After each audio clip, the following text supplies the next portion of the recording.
अथ श्रीदारिद्र्यदहन शिवस्तोत्रम् विश्वेश्वराय नरकार्णवतारणाय कर्णामृताय शशिशेखरधारणाय कर्पूरकान्तिधवलाय जटाधराय दारिद्र्यदुःखदहनाय नमः शिवाय गौरीप्रियाय रजनीसकलाधराय कालान्तकाय भुजगाधिपकङ्कणाय गङ्गाधराय गजराजविमर्दनाय दारिद्र्यदुःखदहनाय नमः शिवाय भक्तप्रियाय भवरोगभयापहाय उग्राय दुर्गभवसागरतारणाय ज्योतिर्मयाय गुणनामसुनृत्यकाय दारिद्र्यदुःखदहनाय नमः शिवाय चर्माम्बराय सवभस्मविलेपनाय भालेक्षणाय मणिकुण्डलमण्डिताय मञ्जीरपादयुगलाय जटाधराय दारिद्र्यदुःखदहनाय नमः शिवाय पञ्चाननाय फणिराजविभूषणाय हेमांशुकाय भुवनत्रयमण्डिताय आनन्दभूमिवरदाय तमोमयाय दारिद्र्यदुःखदहनाय नमः शिवाय भानुप्रियाय भवसागरतारणाय कालान्तकाय कमलासनपूजिताय नेत्रत्रयाय शुभलक्षणलक्षिताय दारिद्र्यदुःखदहनाय नमः शिवाय रामप्रियाय रघुनाथवरप्रदाय नागप्रियाय नरकार्णवतारणाय पुण्येषु पुण्यभरिताय सुरार्चिताय दारिद्र्यदुःखदहनाय नमः शिवाय मुक्तेश्वराय फलदाय गणेश्वराय गीतप्रियाय वृषभेश्वरवाहनाय मातङ्गचर्मवसनाय महेश्वराय दारिद्र्यदुःखदहनाय नमः शिवाय वसिष्ठेन कृतं स्तोत्रं सर्वरोगनिवारणं सर्वसम्पत्करं शीघ्रं पुत्रपौत्रादिवर्धनं त्रिसन्ध्यं यः पठेन्नित्यं स हि स्वर्गमवाप्नुयात् विश्वेश्वराय नरकार्णवतारणाय कर्णामृताय शशिशेखरधारणाय कर्पूरकान्तिधवलाय जटाधराय दारिद्र्यदुःखदहनाय नमः शिवाय गौरीप्रियाय रजनीसकलाधराय कालान्तकाय भुजगाधिपकङ्कणाय गङ्गाधराय गजराजविमर्दनाय दारिद्र्यदुःखदहनाय नमः शिवाय भक्तप्रियाय भवरोगभयापहाय उग्राय दुर्गभवसागरतारणाय ज्योतिर्मयाय गुणनामसुनृत्यकाय दारिद्र्यदुःखदहनाय नमः शिवाय चर्माम्बराय सवभस्मविलेपनाय भालेक्षणाय मणिकुण्डलमण्डिताय मञ्जीरपादयुगलाय जटाधराय दारिद्र्यदुःखदहनाय नमः शिवाय पञ्चाननाय फणिराजविभूषणाय हेमांशुकाय भुवनत्रयमण्डिताय आनन्दभूमिवरदाय तमोमयाय दारिद्र्यदुःखदहनाय नमः शिवाय भानुप्रियाय भवसागरतारणाय कालान्तकाय कमलासनपूजिताय नेत्रत्रयाय शुभलक्षणलक्षिताय दारिद्र्यदुःखदहनाय नमः शिवाय रामप्रियाय रघुनाथवरप्रदाय नागप्रियाय नरकार्णवतारणाय पुण्येषु पुण्यभरिताय सुरार्चिताय दारिद्र्यदुःखदहनाय नमः शिवाय मुक्तेश्वराय फलदाय गणेश्वराय गीतप्रियाय वृषभेश्वरवाहनाय मातङ्गचर्मवसनाय महेश्वराय दारिद्र्यदुःखदहनाय नमः शिवाय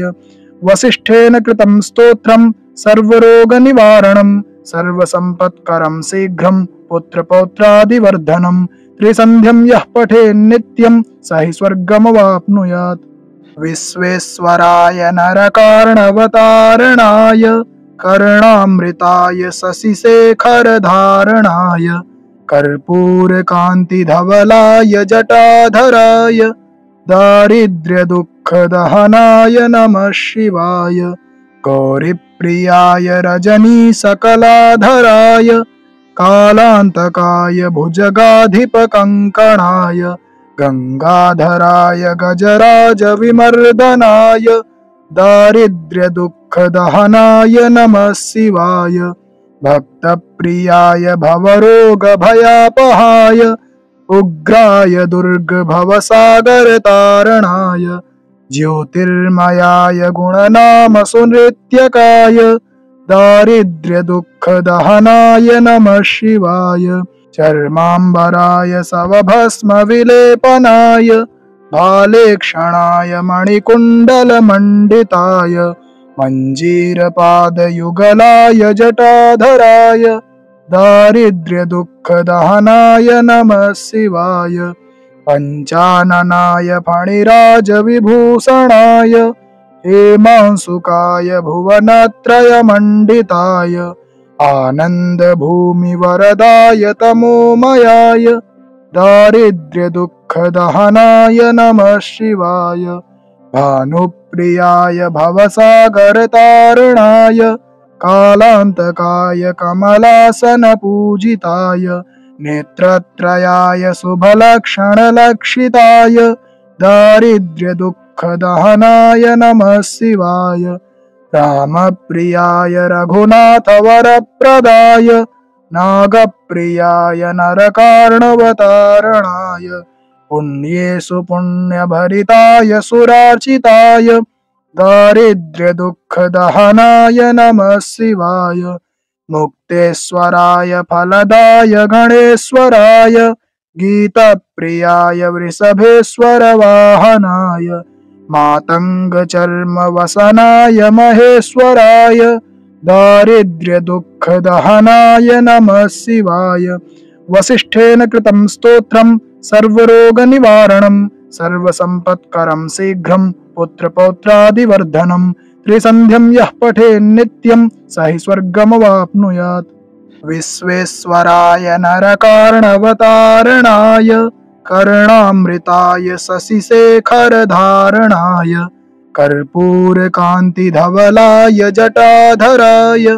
दारिद्र्यदुःखदहनाय नमः शिवाय गौरीप्रियाय रजनीसकलाधराय कालान्तकाय भुजगाधिपकङ्कणाय गङ्गाधराय गजराजविमर्दनाय दारिद्र्यदुःखदहनाय नमः शिवाय भक्तप्रियाय भवरोगभयापहाय उग्राय दुर्गभवसागरतारणाय ज्योतिर्मयाय गुणनामसुनृत्यकाय दारिद्र्यदुःखदहनाय नमः शिवाय चर्माम्बराय सवभस्मविलेपनाय भालेक्षणाय मणिकुण्डलमण्डिताय मञ्जीरपादयुगलाय जटाधराय दारिद्र्यदुःखदहनाय नमः शिवाय पञ्चाननाय फणिराजविभूषणाय हेमांशुकाय भुवनत्रयमण्डिताय आनन्दभूमिवरदाय तमोमयाय दारिद्र्यदुःखदहनाय नमः शिवाय भानुप्रियाय भवसागरतारणाय कालान्तकाय कमलासनपूजिताय नेत्रत्रयाय शुभलक्षणलक्षिताय दारिद्र्यदुःखदहनाय नमः शिवाय रामप्रियाय रघुनाथवरप्रदाय नागप्रियाय नरकार्णवतारणाय पुण्येषु पुण्यभरिताय सुरार्चिताय दारिद्र्यदुःखदहनाय नमः शिवाय मुक्तेश्वराय फलदाय गणेश्वराय गीतप्रियाय वृषभेश्वर वाहनाय मातङ्गचर्मवसनाय महेश्वराय दारिद्र्यदुःखदहनाय नमः शिवाय वसिष्ठेन कृतं स्तोत्रं सर्वरोगनिवारणं सर्वसम्पत्करं शीघ्रं पुत्रपौत्रादिवर्धनं त्रिसन्ध्यं यः पठेन्नित्यं स हि स्वर्गमवाप्नुयात् विश्वेश्वराय नरकार्णवतारणाय कर्णामृताय शशिशेखरधारणाय कर्पूरकान्तिधवलाय जटाधराय दारिद्र्यदुःखदहनाय नमः शिवाय गौरीप्रियाय रजनीसकलाधराय कालान्तकाय भुजगाधिपकङ्कणाय गङ्गाधराय गजराजविमर्दनाय दारिद्र्यदुःखदहनाय नमः शिवाय भक्तप्रियाय भवरोगभयापहाय उग्राय दुर्गभवसागरतारणाय ज्योतिर्मयाय गुणनामसुनृत्यकाय दारिद्र्यदुःखदहनाय नमः शिवाय चर्माम्बराय सवभस्मविलेपनाय भालेक्षणाय मणिकुण्डलमण्डिताय मञ्जीरपादयुगलाय जटाधराय दारिद्र्यदुःखदहनाय नमः शिवाय पञ्चाननाय फणिराजविभूषणाय हेमांशुकाय भुवनत्रयमण्डिताय आनन्दभूमिवरदाय तमोमयाय दारिद्र्यदुःखदहनाय नमः शिवाय भानुप्रियाय भवसागरतारणाय कालान्तकाय कमलासनपूजिताय नेत्रत्रयाय शुभलक्षणलक्षिताय दारिद्र्यदुःखदहनाय नमः शिवाय रामप्रियाय रघुनाथवरप्रदाय नागप्रियाय नरकार्णवतारणाय पुण्येषु पुण्यभरिताय सुरार्चिताय दारिद्र्यदुःखदहनाय नमः शिवाय मुक्तेश्वराय फलदाय गणेश्वराय गीतप्रियाय वृषभेश्वर वाहनाय मातङ्गचर्मवसनाय महेश्वराय दारिद्र्यदुःखदहनाय नमः शिवाय वसिष्ठेन कृतं स्तोत्रं सर्वरोगनिवारणं सर्वसम्पत्करं शीघ्रं पुत्रपौत्रादिवर्धनं त्रिसन्ध्यं यः पठेन्नित्यं स हि स्वर्गमवाप्नुयात् विश्वेश्वराय नरकार्णवतारणाय कर्णामृताय शशिशेखरधारणाय कर्पूरकान्तिधवलाय जटाधराय दारिद्र्यदुःखदहनाय नमः शिवाय गौरीप्रियाय रजनीसकलाधराय कालान्तकाय भुजगाधिपकङ्कणाय गङ्गाधराय गजराजविमर्दनाय दारिद्र्यदुःखदहनाय नमः शिवाय भक्तप्रियाय भवरोगभयापहाय उग्राय दुर्गभवसागरतारणाय ज्योतिर्मयाय गुणनामसुनृत्यकाय दारिद्र्यदुःखदहनाय नमः शिवाय चर्माम्बराय सवभस्मविलेपनाय भालेक्षणाय मणिकुण्डलमण्डिताय मञ्जीरपादयुगलाय जटाधराय दारिद्र्यदुःखदहनाय नमः शिवाय पञ्चाननाय फणिराजविभूषणाय हेमांशुकाय भुवनत्रयमण्डिताय आनन्दभूमिवरदाय तमोमयाय दारिद्र्यदुःखदहनाय नमः शिवाय भानुप्रियाय भवसागरतारणाय कालान्तकाय कमलासनपूजिताय नेत्रत्रयाय शुभलक्षणलक्षिताय दारिद्र्यदुःखदहनाय नमः शिवाय रामप्रियाय रघुनाथवरप्रदाय नागप्रियाय नरकार्णवतारणाय पुण्येषु पुण्यभरिताय सुरार्चिताय दारिद्र्यदुःखदहनाय नमः शिवाय मुक्तेश्वराय फलदाय गणेश्वराय गीतप्रियाय वृषभेश्वरवाहनाय मातङ्गचर्मवसनाय महेश्वराय दारिद्र्यदुःखदहनाय नमः शिवाय वसिष्ठेन कृतं स्तोत्रं सर्वरोगनिवारणं सर्वसम्पत्करं शीघ्रं पुत्रपौत्रादिवर्धनं त्रिसन्ध्यं यः पठेन्नित्यं स हि स्वर्गमवाप्नुयात् विश्वेश्वराय नरकार्णवतारणाय कर्णामृताय शशिशेखरधारणाय कर्पूरकान्तिधवलाय जटाधराय दारिद्र्यदुःखदहनाय नमः शिवाय गौरीप्रियाय रजनीसकलाधराय कालान्तकाय भुजगाधिपकङ्कणाय गङ्गाधराय गजराजविमर्दनाय दारिद्र्यदुःखदहनाय नमः शिवाय भक्तप्रियाय भवरोगभयापहाय उग्राय दुर्गभवसागरतारणाय ज्योतिर्मयाय गुणनामसुनृत्यकाय दारिद्र्यदुःखदहनाय नमः शिवाय चर्माम्बराय सवभस्मविलेपनाय भालेक्षणाय मणिकुण्डलमण्डिताय मञ्जीरपादयुगलाय जटाधराय दारिद्र्यदुःखदहनाय नमः शिवाय पञ्चाननाय फणिराजविभूषणाय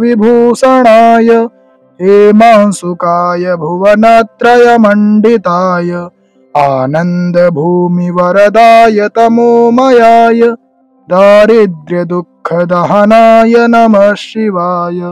भानुप्रियाय भवसागरतारणाय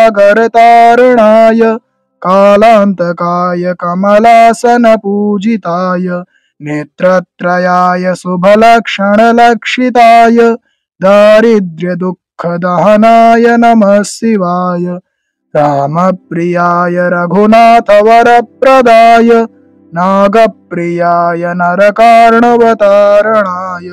पुण्येषु पुण्यभरिताय सुरार्चिताय दारिद्र्यदुःखदहनाय नमः शिवाय मुक्तेश्वराय फलदाय गणेश्वराय गीतप्रियाय वृषभेश्वरवाहनाय मातङ्गचर्मवसनाय महेश्वराय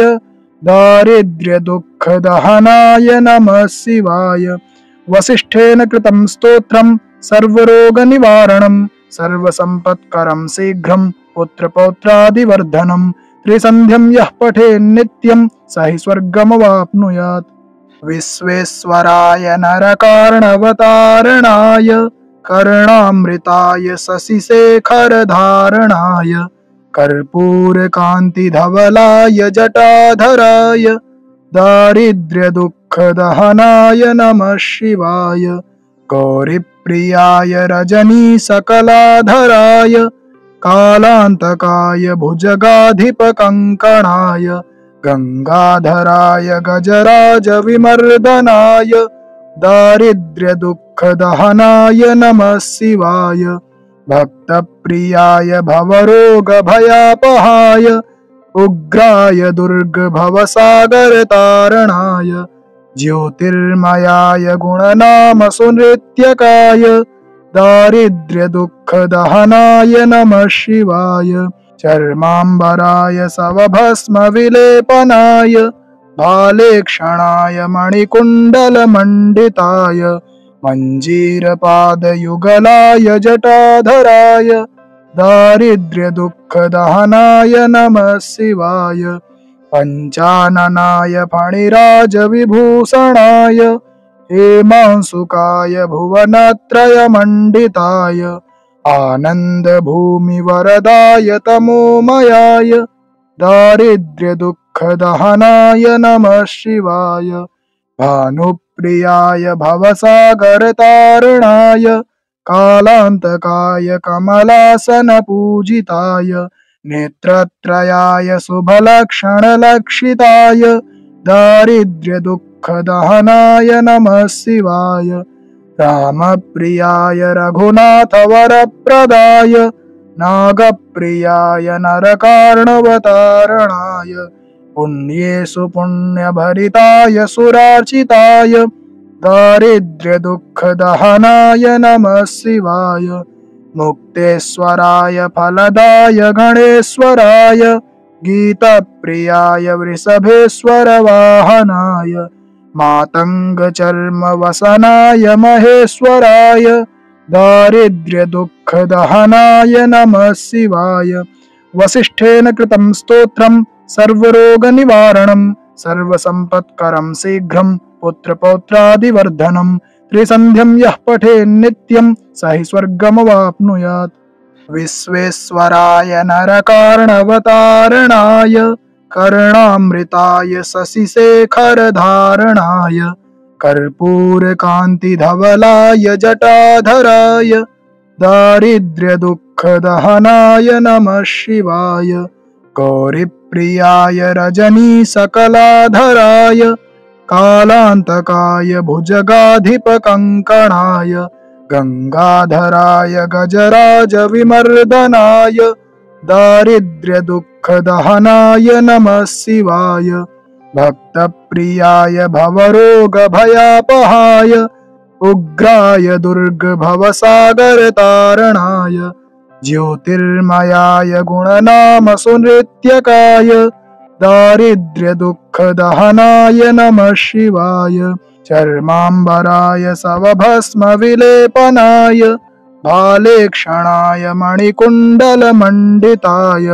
मञ्जीरपादयुगलाय जटाधराय दारिद्र्यदुःखदहनाय नमः शिवाय पञ्चाननाय फणिराजविभूषणाय हेमांशुकाय भुवनत्रयमण्डिताय आनन्दभूमिवरदाय तमोमयाय दारिद्र्यदुःखदहनाय नमः शिवाय भानुप्रियाय भवसागरतारणाय कालान्तकाय कमलासनपूजिताय नेत्रत्रयाय शुभलक्षणलक्षिताय दारिद्र्यदुःखदहनाय नमः शिवाय रामप्रियाय रघुनाथवरप्रदाय नागप्रियाय नरकार्णवतारणाय पुण्येषु पुण्यभरिताय सुरार्चिताय दारिद्र्यदुःखदहनाय नमः शिवाय मुक्तेश्वराय फलदाय गणेश्वराय गीतप्रियाय वृषभेश्वरवाहनाय मातङ्गचर्मवसनाय महेश्वराय दारिद्र्यदुःखदहनाय नमः शिवाय वसिष्ठेन कृतं स्तोत्रं सर्वरोगनिवारणं सर्वसम्पत्करं शीघ्रं पुत्रपौत्रादिवर्धनं त्रिसन्ध्यं यः पठेन्नित्यं स हि स्वर्गमवाप्नुयात् विश्वेश्वराय नरकार्णवतारणाय कर्णामृताय शशिशेखरधारणाय कर्पूरकान्तिधवलाय जटाधराय दारिद्र्यदुःखदहनाय नमः शिवाय गौरीप्रियाय रजनीसकलाधराय कालान्तकाय भुजगाधिपकङ्कणाय गङ्गाधराय गजराजविमर्दनाय दारिद्र्यदुःखदहनाय नमः शिवाय भक्तप्रियाय भवरोगभयापहाय उग्राय दुर्गभवसागरतारणाय ज्योतिर्मयाय गुणनामसुनृत्यकाय दारिद्र्यदुःखदहनाय नमः शिवाय चर्माम्बराय सवभस्मविलेपनाय भालेक्षणाय मणिकुण्डलमण्डिताय मञ्जीरपादयुगलाय जटाधराय दारिद्र्यदुःखदहनाय नमः शिवाय पञ्चाननाय फणिराजविभूषणाय हेमांशुकाय भुवनत्रयमण्डिताय आनन्दभूमिवरदाय तमोमयाय दारिद्र्यदुःखदहनाय नमः शिवाय भानुप्रियाय भवसागरतारणाय कालान्तकाय कमलासनपूजिताय नेत्रत्रयाय शुभलक्षणलक्षिताय दारिद्र्यदुःखदहनाय नमः शिवाय रामप्रियाय रघुनाथवरप्रदाय नागप्रियाय नरकार्णवतारणाय पुण्येषु पुण्यभरिताय सुरार्चिताय दारिद्र्यदुःखदहनाय नमः शिवाय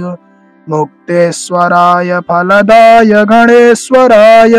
गीतप्रियाय वृषभेश्वरवाहनाय मातङ्गचर्मवसनाय महेश्वराय दारिद्र्यदुःखदहनाय नमः शिवाय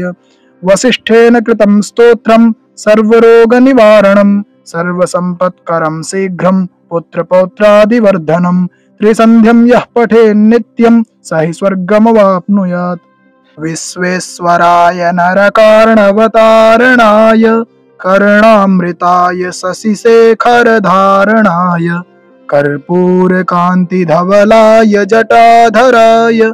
दारिद्र्यदुःखदहनाय नमः शिवाय गौरीप्रियाय रजनीसकलाधराय कालान्तकाय भुजगाधिपकङ्कणाय गङ्गाधराय गजराजविमर्दनाय दारिद्र्यदुःखदहनाय नमः शिवाय भक्तप्रियाय भवरोगभयापहाय उग्राय दुर्गभवसागरतारणाय ज्योतिर्मयाय गुणनामसुनृत्यकाय दारिद्र्यदुःखदहनाय नमः शिवाय चर्माम्बराय सवभस्मविलेपनाय भालेक्षणाय मणिकुण्डलमण्डिताय मञ्जीरपादयुगलाय जटाधराय दारिद्र्यदुःखदहनाय नमः शिवाय पञ्चाननाय फणिराजविभूषणाय हेमांशुकाय भुवनत्रयमण्डिताय आनन्दभूमिवरदाय तमोमयाय दारिद्र्यदुःखदहनाय नमः शिवाय भानुप्रियाय भवसागरतारणाय कालान्तकाय कमलासनपूजिताय नेत्रत्रयाय शुभलक्षणलक्षिताय दारिद्र्यदुःखदहनाय नमः शिवाय रामप्रियाय रघुनाथवरप्रदाय नागप्रियाय नरकार्णवतारणाय पुण्येषु पुण्यभरिताय सुरार्चिताय दारिद्र्यदुःखदहनाय नमः शिवाय मुक्तेश्वराय फलदाय गणेश्वराय गीतप्रियाय वृषभेश्वरवाहनाय मातङ्गचर्मवसनाय महेश्वराय दारिद्र्यदुःखदहनाय नमः शिवाय वसिष्ठेन कृतं स्तोत्रं सर्वरोगनिवारणं सर्वसम्पत्करं शीघ्रं पुत्रपौत्रादिवर्धनं त्रिसन्ध्यं यः पठेन्नित्यं स हि स्वर्गमवाप्नुयात् इति श्रीवसिष्ठविरचितं दारिद्र्यदहनशिवस्तोत्रं सम्पूर्णम्।